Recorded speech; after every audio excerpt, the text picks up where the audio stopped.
Praise the Lord. आप सबको जय मसीह की, प्रभु यीशु मसीह का धन्यवाद करते हैं कि खुदावन ने किस तरह से सुंदर वचन देकर आशीषित करा है कि आप सब कुछ जानते हो कि संसार के अंदर क्या चल रहा है, मसीह लोगों को किस तरह से सताया जा रहा है और किस तरह से परमेश्वर इनके का न्याय करेगा। तो आज हम वचन से जानेंगे परमेश्वर किस तरह से दूसरों पर दोष लगाने के लिए हमारा न्याय करेगा। तो आज वचन से पढ़ेंगे हम रोमियो 2 का पहला इस वचन को कोई पढ़ेगा।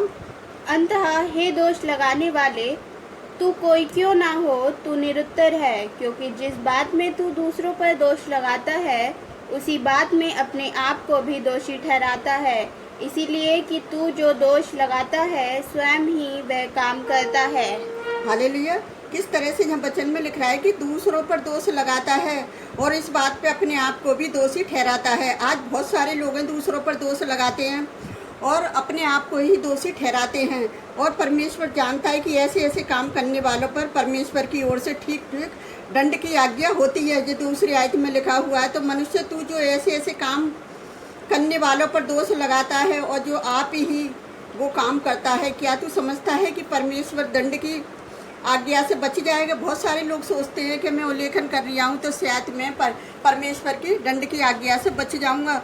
तो यहाँ पौलुस कहता है कि सब लोगों के लिए एक बड़ी चेतावनी है, दूसरों पर दोष मत लगाओ। हम दूसरों पर दोष लगाने के लिए कितने इच्छुक रहते हैं और हम समझते हैं कि हम धर्मी हैं इसलिए कि हम दूसरों पर दोष लगा सकते हैं। हम उन्हें क्या कर सकते हैं? हम उन पर दोष लगाकर उन्हें पाप और उनकी गलतियों को दिखाते हैं कि देखो हम कितने धर्मी हैं और ये लोग कितने गलत हैं। लेकिन हम अपने पाप और अपनी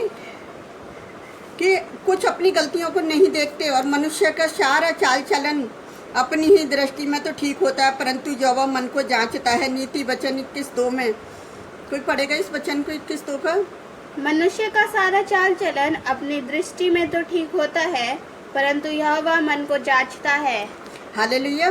तो हम अपने खुद के पापों पर ध्यान केंद्रित करते हुए इतने व्यस्त रहते हैं, हम जानने नहीं चाहते कि हमारे पास दूसरों के लिए पाप देखने का समय है, लेकिन अपनी गलतियों को देखने के लिए हमारे पास समय नहीं है, क्योंकि हमें अपनी गलतियां नहीं देखती और अपनी बातों पे हम कभी भी शर्मिंदा नहीं होते, क्योंकि हम दूसरों पर दोष लगाने वाले हैं।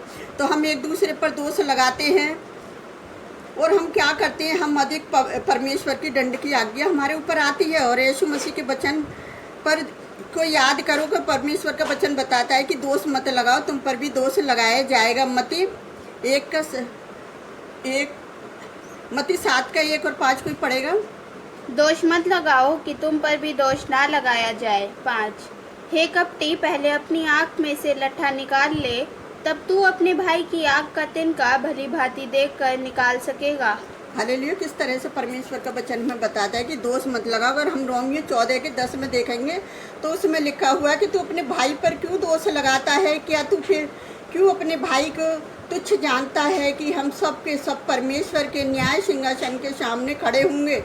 क्योंकि लिखा है कि प्रभु कहता है, मेरे जीवन की सौगंध, हर एक घुटना मेरे आगे टिकेगा और हर एक जीव परमेश्वर को अंगीकार करेगी। हालेलुया। यहाँ परमेश्वर का कितना सुंदर वचन है कि किस तरह से हमसे परमेश्वर वचन के द्वारा बातचीत कर रहा है कि हम परमेश्वर के आगे हर एक जीव, हर एक जाति क्या करेगी? परमेश्वर के आगे घुटना टेकेगी। तो मेरे प्रिय भाई बहनों, मैं आज उन जो लोगों के लिए मैसेज देना चाहती हूँ जो परमेश्वर के लोगों पर दोष लगा रहे हैं और वो अपने धर्म के ठेकेदार बनने, तो वो अपने धर्म के ठेकेदार बने, वो अपने धर्म का सुधार करें और मसीह लोगों पर उंगली ना उठाएं। और कहते हैं ना, वचन में लिखा है कि पहले अपनी आँख का तिनका निकालना, दूसरों की आँख का तिनका बाद में निकालना। तो कुछ लोग अपने आप को, संसार उन्हें देख रिया है, पूरा हिंदुस्तान देख रिया है कि किस तरह से मसीह लोगों के ऊपर मारधाड़ चल रही है, और फिर भी अपने आप को निर्दोष साबित करने में लगे पड़े हैं। लेकिन आप मनुष्य की नज़र में निर्दोष हो सकते हैं, लेकिन परमेश्वर की नज़र में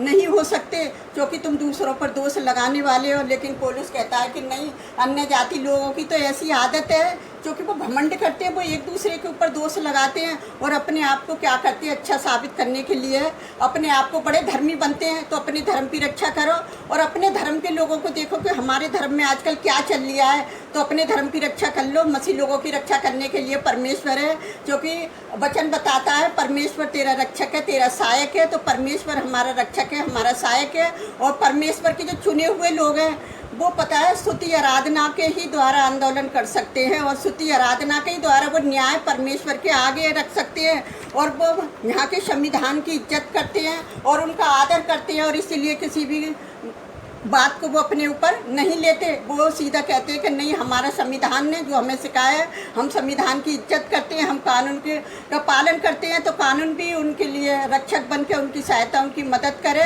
ताकि परमेश्वर भी आपकी सहायता मदद करेगा। तो मैं ऐसे लोगों के लिए यही चाहूँगी कि वो पुलिस की तरह किस तरह से मसीह लोगों के लिए झगड़ा कर रहे हैं, तो वो पुलिस की तरह उनके लिए प्रार्थना करो कि वो क्या करे, वो साहुल जैसे ना बने और एक अच्छे प्रचारक बन जाएं, और परमेश्वर उनके मन को खोलें और उनके मन की आत्मा को खोलें, जो उनके अंदर अंधकार बना हुआ है वो ज्योति में आ जाएं। जो कि परमेश्वर का धन्यवाद करते हैं। हमारा प्रभु यीशु मसीह ज्योति है और उसने हमें प्रेम करना सिखाया है। वो प्रेमी परमेश्वर है। वो हमेशा अपने लोगों को यही आदर और सम्मान सिखाता है कि किसी भी जाति धर्म का नहीं, परमेश्वर हमें सारी जाति धर्म का आदर करना सिखाया है परमेश्वर ने, और हम सारी जाति धर्म का आदर करते हैं। और जो लोग परमेश्वर को महिमा देते हैं वो परमेश्वर के चुने हुए लोग हैं, उन्हें परमेश्वर से कोई नहीं छीन सकता। अभी जिस तरह से वचन में पढ़ा कि वचन में लिखा है कि हर एक घुटना परमेश्वर के आगे टिकेगा।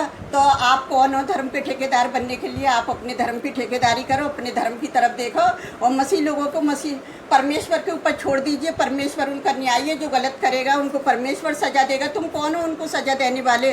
और क्यों अपने आप को इतना बदनाम करा रहे हो? हमारे धर्म की, अपने धर्म को बदनाम करा रहे हो और मसीह धर्म को भी बदनाम कर रहे हो। तो ऐसा ना करें मेरे प्रिय भाई बहनों, आप भी अपने धर्म की रक्षा करना सीखो। हमारी तो रक्षक हमारा परमेश्वर और हमारा सहायक है। तो आइए हम आप सबके लिए प्रार्थना करते हैं। प्रभु आप सबके साथ है और आप हमारी वीडियो को लाइक और कमेंट और सब्सक्राइबर करें और परमेश्वर के वचन को मनन करें, ताकि परमेश्वर में आप नई सृष्टि है और परमेश्वर आपका न्याय करने वाला है। परमेश्वर भी आपको आशीष देगा जब आप अच्छे काम करोगे, एक दूसरे से प्रेम करोगे। वो प्रेमी परमेश्वर है। तो आप इन वचनों को बाइबल से पढ़ें और बाइबल पर ध्यान दें, ताकि तुम भी अच्छे ढंग से परमेश्वर के न्याय का पालन, जो लोग गलत न्याय कर रहे हैं आप उनके साथ मिलकर काम कर सके। अच्छा, तो मैं अपने परमेश्वर का धन्यवाद करती हूँ। प्रभु महान और आदर के जो परमेश्वर है। तो आइए हम आप सबके लिए प्रार्थना करते हैं। हालेलुया, धन्यवाद करते हैं मेरे राजाओं के राजा, प्रभुओं के प्रभु। आपकी स्तुति, आपकी प्रशंसा हो प्यारे पिता परमेश्वर।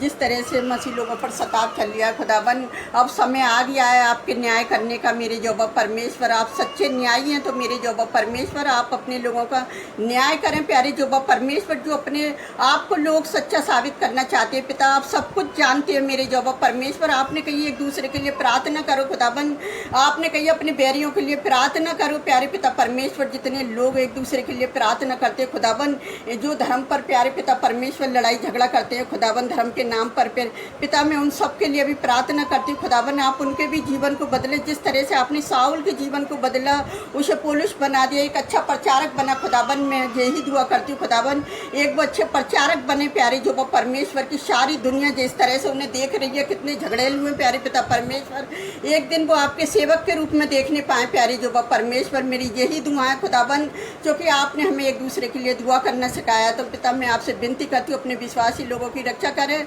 और उनके आंदोलन में आप उनकी सहायता मदद करें। आप शांति के परमेश्वर हैं प्यारे जो वो परमेश्वर में प्रॉपर विजेंद्र सिंह के लिए प्रार्थना करती पिताजी। जो भी है, जो भी उसके न्याय करने वाले आप हैं मेरे जोबा परमेश्वर। मनुष्य कौन है न्याय करने वाला प्यारे पिता परमेश्वर? जो कि मसीह लोगों का न्याय आपके हाथ में मेरे पिता परमेश्वर। तो अपने लोगों की रक्षा करें, सहायता करें ऐसे लोगों से प्यारे पिता परमेश्वर, जो कि बाइबल बताती है सताव तो है ही है।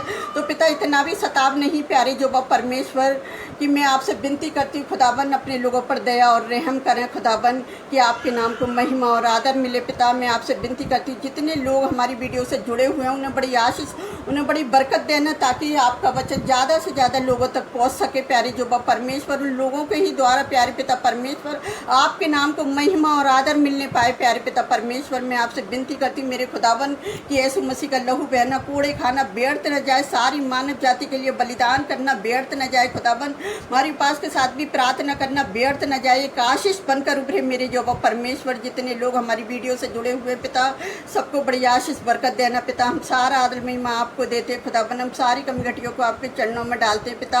हम जो भी मांगते हैं यीशु के पवित्र और सामर्थी नाम पर प्रभु आप सभी को बहुत ऐसी आशीष दे।